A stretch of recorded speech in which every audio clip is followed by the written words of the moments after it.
دعوتهم د دریو کسانو دعا الله نرد کوي وره دې نزان ساتا دریو کسانو دعا الله نرد کوي یو روجدار چې کله دې روجه ماتي په دغه ټیم کې چې دې دعا غواړي الله یې نرد کوي وی ټوله ورځ روجه وه ټوله ورځ تللی دی چاردامې کړی دی خولې ته یې اوبه ویشتي دي خو ګوټې تې کړی نه دی لامبلی دي خو ګوټې نه دی کړی ځکه وی زما د رب حکم نشته دی اوس ناست دی چې ما حکم وکړو نو په یو ټیم ټولو مسلمانانو اوبه راواغستې خولې ته یې دا څه چل دی دا زمونږ رب حکم وکړو چې وخورئ نو په دغه ټیم به الله اجر نه ورکوي چې ګرځېدلی دی اوبه وې ډوډۍ شته چای شته او دی نه لاس کوي زما د رب د طرف نه حکم دی چې نه به لاس کوي اوس زما رب ازادي راوستله نو جام روالي او مخې ته کي نو په دغه ټیم کې الله دعا د دې کس نه رد کوي چې دی دعا غواړي دویم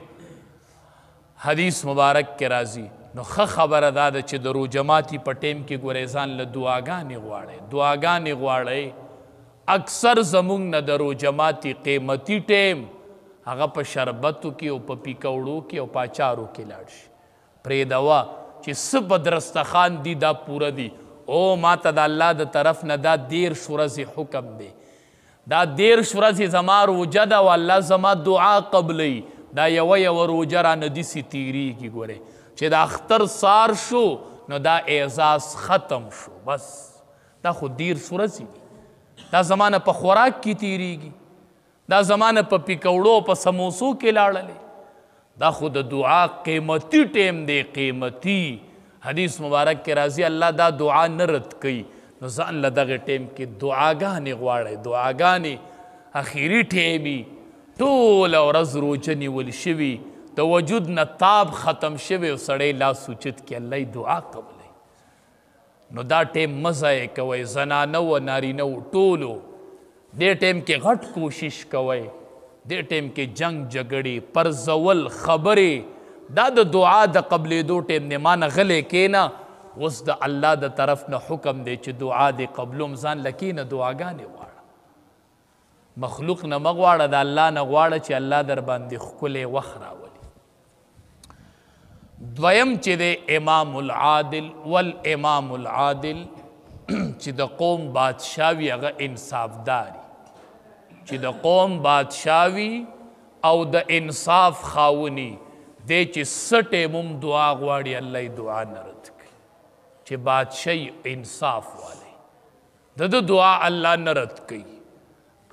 خو انصاف ګران کار دی د بادشاه نه او د مشر نه به الله قیامت کې یو تپوس کوي ته به وایې دا خو اسانه شوله د هغه نه یو تپوس دی او موږ نه تپوسونه ډېر دي د بادشاهي وقت نه او د قوم د مشر نه به الله یو تپوس کوي په ورځ د قیامت چې ته مې ځکه مځمکه کې مشر مقرر کړی وې چې د ځمکې خلق ما ته فریاد ونه کړي او دې خلقو فریاد کړی او ماله د دې فریاد جواب راکه اوس ولې دې خلقو ستانه فریاد کو ته ما دې دپاره بادشاه مقرر کړی وی چې ما ته د قوم فریاد راونه رسي حدیث مبارک کې راځي چې کم سړی د قوم مشر شي مشرۍ ته مه خوشحالیږئ مونږ هر سړی مشرۍ ته خوشحالیږو حدیث مبارک کې راځي چې کم سړی د قوم مشر شو د قوم حقوق د ده سره وتړل شو په ده پسې یو کس راغی د دی ورسره حاجت تړلی دی مثال د ده ورسره څه کار دی او دې کور و دې وله راونوتو پرده یې ترې وکړه چې یاره زه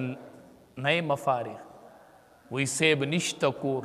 اطلاع راشي فقیر به ورله راغلی دنده به ناسي وی نشتی کور ابه واپس لاړ شي او دنده ناسي دا ډیر ګران کار دی حدیث مبارک کې راځي وي د قیامت ورځ شي الله پاک وایي چې دا بنده مال راشي دا مشر احجبه الله یوم القیامه الله به وایي دله زما یو بنده راغلی او ده ترې نه پرده کړې وه نن زما او د ده په منځ کې پرده راولی زما مخې له دې نه راځي نن د دې زما مخې له نه راځي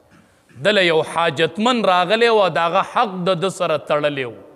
او د تینه پرده کړې وه احجبه الله یوم القیامه الله به تینه په ورځ د قیامت پرده وکړي نو چې بادشاه وي منصفي نو الله د دعا قبلی الله دعا نه رد کوي دریم حدیث مبارک کې راځي و دعوت المظلوم د مظلوم خیره ګوره الله نه رد کوي ګوره خیره چې د مظلوم د چا سره چې ظلم وشو د خیره وکړله حدیث مبارک کې راځي دی ته د اسمان دا دروازې کولاویږي دا د وریځو د پاسه وخیږي دا دروازې ورته کولو شي او د وریځو د پاسه وخیږي د مظلوم خیره بره لاړ شي الله ورته وی وعزتي ای د مظلوم خیرو زما د په خپل عزت قسمی لانصرنک ولو بعد حین